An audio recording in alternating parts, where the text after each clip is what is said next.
Welcome back to My Conscious Dad right here on your hometown station, AM 1220 KHTS. Before we get back into the show, we have a quick little emergency broadcast. Yeah, a little breaking update. We have a fire alert. Apparently reporting an eighth of an acre fire has been reported near Lily of the Valley Mobile Home Park of the 28700 block of Shadow Valley near Bouquet Canyon. Apparently the homes have not been threatened in the area. It is a small fire, but you got to remember it's windy right now, so we just want to give you that fire alert. Apparently we're also hearing the reports of another small fire on the 14 freeway. Again, it is windy, so you guys, keep your head out there and look around and look out for each other. And also follow back up on KHTS on Facebook. And you can check our website. We have some of the most amazing news reporters on staff, and they're on top of that. So. And welcome back to our program. We've been talking a little bit for the last half hour about how to raise an emotionally intelligent child or children, and we're just kind of giving some insight a little bit on how to best do that. What's your take so far on some of the topics that we've been talking about? Again, one of the things that I really love about this topic is just the idea of validating your kids' emotions. And we went on for a long time about this. So if you missed it, definitely listen to the podcast. But so far, the biggest thing that I see as a kid, and since I remember being a kid more recently than most parents, I would say the part where you have to let your kids feel their emotions and don't push them down. Don't let them feel like because their toy broke, it's not a big deal, because like you said, it's a huge deal. That toy might be everything to them, kind of thing. So I really like the idea of letting your kids do their thing. Let them cry, let them throw a temper tantrum, and you go in and you play parent afterwards. One of the greatest things that really gets me excited is when I am around other conscious parents that have little kids, and I kind of, my learning curve of becoming conscious, kind of caught the tail end of your 7, 8, 9-year-old. So I missed a lot of that earlier years of just being, highly conscious and aware and present and being patient and taking that time. That's why I'm really excited to get my grandkids. When you have your kids, I can't wait to help you raise them and add some of that patience and some of that maturity that hopefully I can be a model and help you, course correct some of that stuff. But when I'm around conscious parents that are with their kids and are raising them and interacting with them, what gets me excited is when the little boy or little girl's having a hard time, whether it's tying their shoe or their toy broke, to watch the moms and the dads really be really compassionate and go, "Oh, honey, I know what it feels like, that your toy's broken. I'm upset too." Or, they kind of, you can hear their voice lower down to meet the kids at their level. You almost have to take your 45-year-old brain and go down to their level and kind of be their best friend. If they're 4 or 5 and they're struggling, you got to make yourself a 4 or 5-year-old wise little kid, like to be their best friend and pat them on the shoulder. And that's what they need from you. They need you to be that. And a lot of parents, their egos unconsciously and unchecked won't allow them to become that. They still stay in the parent role and trying to give advice or try to course correct from the 45 wise parent that knows it all, rather than coming down and meeting that little child where they're at and speaking in their language and even in their tone, even with the soft baby talk.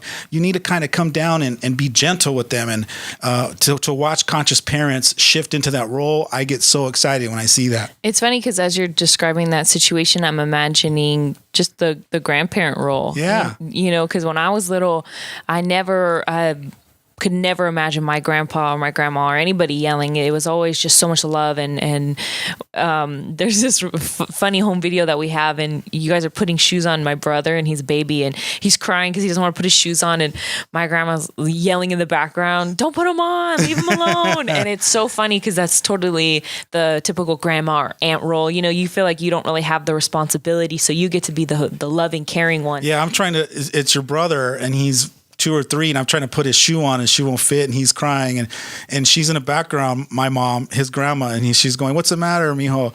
And he's going, my shoes hurt," and she's being compassionate and empathetic with him.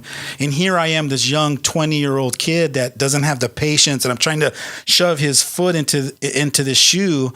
And that's why I love videos, because you can go back and I can see the unconscious short-tempered, angry young guy that's still trying to figure out who he is and figure out, his own confidence and his own assurity of himself, to be that gentle parent that a grandparent would be.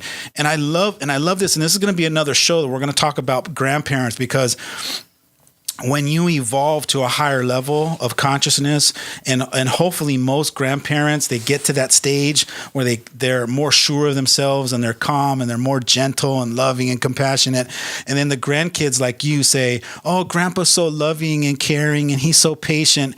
And us adults, his kids are going, yeah, but that's not the same man that raised me. He was the one that used to take the belt out and whip us. And now all of a sudden he's Mr. Gentle. But I love that metaphor, because if you can learn how to be a wise grandparent as the parent for your kids, you got it dialed in. Think to yourself, and I give this advice a lot of times to my clients. I tell my clients, pretend you're your kids' grandparents that's wise and sure of themselves and patient, and be that for them now, because that's what they need from you. That's what a conscious parent looks like, that's young, and I know you got bills, and I know you were worried about how to pay rent and food, and you got all this stuff that's a lot of pressure in life, but you need to learn how to turn that off so that you can give your kids that unconditional love and that emotional build up that they need, so they can be competent and confident young leaders in the world later on in life. You know what? I never thought about that, because even though grandparents do get to do the spoiling and the love and all that stuff, they also do quite a bit of the discipline and okay, you have to go on a timeout now. So it's not just all love and joy and the best thing ever. So if you're a parent and you're listening and you're like, oh, I'm going to be a parent to my kids, this is a new way of parenting that we never thought about, or at least I've never thought about. And I don't know, it'd be pretty awesome to have 3 sets of grandparents. Well, when I paint that picture about, being a grandparent and being loving and being compassionate, that doesn't mean that you let kids walk all over you. You can still be a powerful, parent, but know when and where to shut your ego off and go into your heart, bring your walls down, let yourself be vulnerable. There are times for us to be that emotional intelligent being for our kids so that they can learn how to be that emotional intelligent for themselves. But if you're one-dimensional as a parent and you don't know how to, kind of go to the different levels that they need from us, you're going to get a little later on some pushback from your kids, and then you're going to be wondering, why they don't listen to you or why they do their own thing. And that's where you're going to start to have some of those behavioral problems that you wish you would have spent the time a little bit earlier on and learn some of those lessons and practice getting to that stage. I hate to skip ahead, but I was being nosy and looking at your notes. So one of the things I saw was teach your kids problem solving. And I want you to talk about it, but one thing I want to say is that I think emotionally, I decide a lot, or personally, I decide a lot from my emotions. And sometimes that's not 100% what I should be doing. So how do you find that right balance between choosing what's logically and mentally correct and what you feel in your heart and what's going on in your emotions? I feel like when it comes to problem solving, if you teach your kids how to be creative, and you might have to sit down and create kind of like a game, like maybe you create your own game, or maybe I'll create a game like this someday, like a board game that you pick a card and it's got 3 or 4 scenarios that either teens deal with or little kids deal with. And your job is to try to come up with, either by yourself or collectively, 5 or 6 or 8 or 12 different ways to overcome that scenario. But if you teach your kids how to be creative and think critically and thinking outside the box and being problem solvers focused on solutions, I think that you'll develop the kind of confidence with your kids that when something comes up or something arises in their life that they can't feel like they can't deal with, they'll have that emotional kind of upset, but it'll run its course really quick because in the mind's already trying to figure out how to handle the situation. So I think you can develop your kids to have great problem solving skills, but you got to sit down and put the time and the effort into asking questions and being inquisitive and throwing scenarios at them the same way you would do with them if they're studying for a test, right? And then imagine your kid gives you their cards, your index cards, and says, "Here, quiz me." you should do the same thing with life scenarios. You should have your own little index cards of life scenarios, and you throw them at your kids so that they could try to learn how to figure out how to overcome obstacles in their life, and so that they could experience for this and themselves that they are competent and they are powerful and they can think outside the box and they can handle any circumstances, and eventually they get to a point where they realize that they are bigger than any circumstance that life throws at them. When they get to that stage, man, you got a firecracker under your wing, and you can fan that flame all day long and it'll just take off. Yeah. When you're saying that, I was thinking of once when I was in high school, I took this theater class in school. And I remember my teacher saying, every time you're in a scene, think about what that character wants. And she said, that's why acting is so cool, because there's 150 million ways to say the same thing and get it across differently. Every person is different, so they play every character different. And so I was imagining, I guess, getting a scenario and having a kid try to figure out which problem to use, which way they're going to play this scenario or this character or this role. Absolutely. I actually love that, because what you're doing is you're trying to paint a picture of a character that's not you. And then you're trying to say, well, how would Christina handle this problem? I know how Jasmine would handle it, but how would Christina do it? And then what it does is it forces you to think the way you visualize Christina would think outside the box. It's the same thing for yourself. You're just, Christina's you, and you're that character. You just got to figure out how to use your own creative brain and your own creative emotions to start matching those together and come up with alternative scenarios or alternative choices to get yourself out of some of these circumstances. Yeah, and I think the reason why they use that technique is, and the technique is find out what you want and then figure out figure out the best way to get it. And I think they use that because people are driven by, or at least for me, I'm driven by the things that I want. Things I want to see, things I want to feel, things that I want to be part of my life. I'm totally driven by that. So if I want something, I'll work really, really, really hard to get it until I either get it or don't want it anymore. And then what?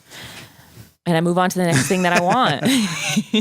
Yeah, I think that, when it comes down to what it boils down to when you have kids is, what does success mean to you? And then what does success mean for my kids? And our kids, unfortunately, because of media and everybody trying to be somebody in the world and trying to be celebrities and trying to be successful, it appears to me, and this, I'm not saying this as the truth, but it appears to me as though the media and things that we watch on TV or on the radio and hear music, seems like everything that's coming at us in artistic ways is talking about success as it's one-dimensional, and it's material things, and it's about money, and it's about fame, and it's about being recognized. And there's a lot of validation from that. And it would take a whole new conversation from you, Mom, from you, Dad, that's conscious and aware of a different side. You would have to kind of educate yourself, and you would have to believe that you want a whole-rounded, a well-rounded young leader that's making decisions, not just from their brain, but from their heart as well. And you have to develop that. You can't just, expect that, because they're in sports or because they're, the top student at class in school and all that kind of stuff, that's going to happen. You have to introduce them to that. And it helps if you kind of introduce it to yourself and have your own journey and you're along in your own process. So another quick question. When you were earlier explaining, or when I was explaining the kind of stepping outside of yourself, you were saying you step outside of yourself in the acting situation. I was imagining, or I'm still kind of wondering is, if we step outside, because we do that a lot. We hear someone vent to us about something, and then we say, oh, well, this is what you should do. So we're constantly solving other people's problems for them, even if they don't want it sometimes. But, if somebody comes just to vent and you're like, oh, well, this is what you should do. Or when you're standing outside as the third party person, it's a lot easier to find the most common or the smartest answer and the best way to do stuff. So I was kind of just thinking, if we did that for all of our scenarios and stepped outside and imagined, okay, well, if I wasn't me and I wasn't emotionally attached to this, what would every other normal person do? Exactly. And if you give yourself permission to look for other people that are turning to you for support and you start coaching and mentoring them, what you're really doing is you're coaching and mentoring yourself. So, and this happens a lot as a phenomenon when it comes to coaching, is a lot of my clients, as I coach them to a certain stage, they start to become mini coaches to their own, siblings or their own friends or their own coworkers. And it's funny because they'll always come back to me and they're like, oh my God, it was amazing. I helped Janet, have a breakthrough in her life. And I was like, okay, great. And what did you get out of it? And then a lot of times they'll say, well, I got probably 10 times more out of it because I was hearing myself give my own self that same advice. So you're right. It is kind of like this weird phenomenon that whatever it is that you're coaching someone on, you really should be looking at it as I'm coaching myself. Some of my biggest breakthroughs come for myself. My own personal breakthroughs come when I'm coaching other people because I'm hearing myself say it. And it's like my conscious is going, dude, you need to be working on that to the next level yourself. Yeah, and when you say breakthroughs, for me, I'm imagining realizations. Like when I'm giving advice, I'll say something and I'll be like, oh my gosh, I do that. And I'm sitting there and I'm going on this big rant and the person's just like, what's she talking about? But maybe because it's for me. But that takes courage. That takes courage for you to say, wow, I need to take my own advice. A lot of people, their egos won't let them hear. They won't let themselves see that. They won't let themselves acknowledge that because they see themselves as, I'm already a 9, I'm already a 10. It would take for you to humble yourself, put your ego aside and say, no, I'm always going to be a 6 or a 7, and I'm always going to be working on myself and keep getting to the next level. We got to take a quick break, so stay tuned for more of My Conscious Dad right here on your hometown station, AM 1220 KHTS. Welcome back to My Conscious Dad right here on your hometown station, AM 1220 KHTS. Today we are talking about what are we talking about? Emotional intelligence. I'm so sorry. Emotional intelligence, teaching your kids how to develop some of that. And we only have a couple minutes left, so I want to quickly go over the rest of your list here. Well, what I wrote down was it was an awesome book by an author named Daniel Goleman, and he wrote a book called The Emotional Intelligence, Why It Can Matter More Than IQ. Because I think that the unconscious world believes that being intelligent is more important than anything, and they don't realize how emotional intelligence is equally as important, and you got to have that balance. And this is why it's important for me and why it really matters for me, is because you don't know how many highly intelligent people that are my clients, and they're really smart, but they're still suffering in different areas of their life. More importantly, in relationships, you can be the smartest person in the world and be a Mr. Know-it-all and have all the, memorize all the great stats and, know all this incredible information. But if you don't have the emotional stability, if you don't have a certain way of being that's open and loving and kind and connected and compassionate, you turn people off. People don't want to be around you. So a lot of those people are lonely because they're too intelligent for their own good. And what they've done is they think that to win the game, you have to be smarter than everybody. And at a certain point, when you're smart, you just got to decide, okay, now that I'm smart, I need to start working on some emotional intelligence and start working on my being. And if you've listened to the show long enough, you know that we talk a lot about who are you being? Who are you being I think is way more important than what it is you know. And there's a great quote that I love, and it's, people don't care how much you know until they know how much you care. And it's very important to know that people relate to you and they connect to you because of who you're being, not how much information you can tell me. Because like I said before we started the show, with the internet, information's at your fingertip. If you want to figure something out, you can have it typed up and have all that information downloaded in the next 3 minutes. So it's not really about how much information you know and how smart you are, but how do you handle your problems? How do you show up to people? Are you connecting and having deep, meaningful connections with other people? And I think that's important as a leader. If you want to develop your kids to be self-confident leaders, they have to have some emotional intelligence, especially in today's world. It's imperative. And not just being a parent too. It could be anything, being a business owner or being any type of successful or even an employee, just kind of having that problem solving skills and how you react to things. It says a lot about who you are and how far you're going to get. All entrepreneurs know this secret about having people skills. Even the ones that don't have them, they hire people in between them that do. You can have, very highly successful people that are tyrants, or they just don't connect well with people. But what they do is they do hire those managers in between that are empathetic, that can deliver the message, that can empower, inspire, and build people up. They hire those people below them in between their sales force and their workforce, because they realize that they might not have it, or they might not want to even develop it.